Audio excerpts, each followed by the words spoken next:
짐승의 성의 작가 혼다 데스야의 범죄 추리 수사물로 주인공 히메카와 레이코가 등장하는 레이코 시리즈 7권 중에 첫 번째 소설이다.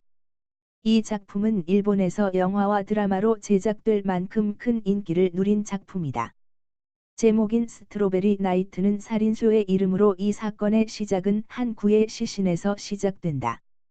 가메나치의 저수지와 도로 사이 좁은 수풀에 파란색 비닐로 포장이 된 남성의 시신이 발견된다. 시신은 30대의 남성으로 쌓이는 경부 절창의 과다 출혈에 의한 쇼크사였다. 목의 동맥을 커터칼 같이 날카로운 칼로 베어서 사망한 것이다. 남성의 시신에는 이 외에도 크고 작은 상처가 총 94개가 있었다. 나카노의 한 치과 의사에게서 치료 흔적이 일치하는 환자가 있다는 연락을 받고 사망자의 신원이 확인된다. 사망자는 34살의 사무기기 임대회사 직원인 가네하라 다이치란 남성으로 밝혀진다. 레이코는 부하 직원들과 함께 사망자의 회사 동료와 부인을 찾아가 수사를 시작한다. 레이코는 직감적으로 시신의 배가 칼로 갈라진 것은 물속에 유기하기 위한 준비 과정이라고 생각한다. 그리고 물속에 유기하지 않은 것은 물에 유기하기로 한 사람이 죽어버려 계획에 차질이 생긴 것으로 판단한다. 레이코는 얼마 전에 아버지처럼 생각하고 자주 만나는 법의관 구니오쿠로부터 최근에 도쿄에서 뇌를 흐물흐물하게 녹여버리는 파울러 자유하메바에 의해 사망한 사건에 대해 듣게 되는데 레이코는 그 시신을 물속에 유기하기로 한 사람이 얼마 전에 파울러 자유하메바에 감염돼 죽은 21살 청년 후카자와 야스유키라고 생각한다. 그리고 이 내용을 상부에 보고하면서 가네하라보다 먼저 죽은 희생자가 저수지 바닥에 가라앉아 있을 거라고 말한다. 이에 따라 수사부는 잠수부를 동원해서 저수지를 조사하는데 저수지에서 파란색 비닐로 포장된 한 구의 시신이 더 발견된다. 그리고 경찰은 후카자와 야스유키의 사건을 조사했던 니시아라이서를 찾아가 이 사건에 대해 조사를 하는데 후카자와 야스유키에게는 정신병원에 입원해 있는 여동생이 하나 있다는 정보를 얻는다. 그리고 후카자와 야스유키의 유품에서 현금 73만엔을 발견한다. 집에 불을 지르고 소년형무소에 들어갔다 나온 지 채 1년도 안 되어 이 거액의 돈을 어떻게 얻게 되었을까? 레이코는 후카자와 야스유키가 시신을 물속에 유기하는 대가로 이 돈을 받은 것으로 생각한다. 그렇다면 시신은 한 구가 아니라 더 있을 것이다.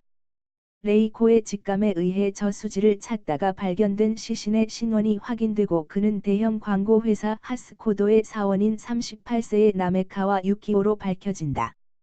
레이코는 자신을 대놓고 무시하고 싫어하는 가스마타와 함께 하스코도를 조사하라는 명령을 받는다.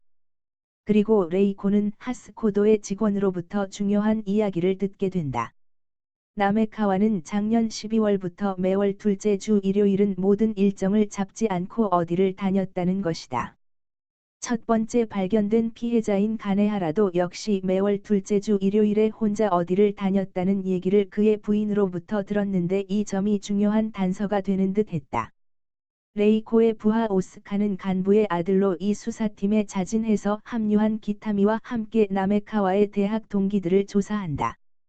그리고 다시로 도모히코라는 남자를 만나서 나메카와와 관련된 이야기를 조사하고 헤어지는데 그날 밤에 오스카에게 전화를 걸어 나메카와가 스트로베리 나이트를 조사해 보라는 말을 한다. 오스카는 스트로베리 나이트에 대해 인터넷에서 여러 가지 정보를 찾아서 이 내용을 레이코에게 보고하고 수사의 방향은 이 살인수가 벌어진 공간을 찾는 방향으로 진행된다. 오스카와 기타미가 한 조가 돼서 도시마 구 이케부쿠로의 번화가를 조사하게 된다. 그들은 이 살인수가 벌어질 정도의 공간을 찾는 것으로 최근에 영업을 그만둔 업소나 스트립쇼 극장, 소극장, 라이브하우스 등을 조사하기 시작한다. 그런데 같이 조사를 하던 오스카가 기타미에게 1시간만 단독 수사를 하고 돌아오겠다고 하더니 사라진다. 오스카는 전에 자신이 잡아 감옥에 보낸 해커인 다스미 게이치와 약속을 잡고 그를 만나 그에게 스트로베리 나이트에 대한 정보를 찾아달라며 인터넷 게시판에서 그것에 대해 이야기를 자주 나누던 8명의 아이디를 알려주고 그들의 신원을 확인해 달라고 부탁한다. 오스카에게 반감이 있던 다스미는 그에게 40만 엔의 작업 비용을 요구하는데 오스카는 통장에 있는 전액 24만 엔으로 합의하고 그에게 작업을 의뢰한다. 다음 날 부하인 이오카와 함께 사건을 조사하던 레이코에게 수사본부에서 도다 공원으로 빨리 오라는 호출이 오고 그곳으로 가보니 도다 공원의 보트 연습장에서 이전 수법과 동일하게 파란 비닐에 쌓인 시신 9구가 발견된다. 그리고 이틀 후 다스미는 8명의 개인정보를 모두 조사한 내용을 낡은 노란 서류 봉투에 담아 오스카에게 건네주며 이 사건에서 손을 떼는 것이 좋을 것 같다고 충고한다. 아마도 이 사건의 배후가 야쿠자도 건들 수 없는 존재들인 듯 하다며 수사를 그만두라고 충고하고 사라진다.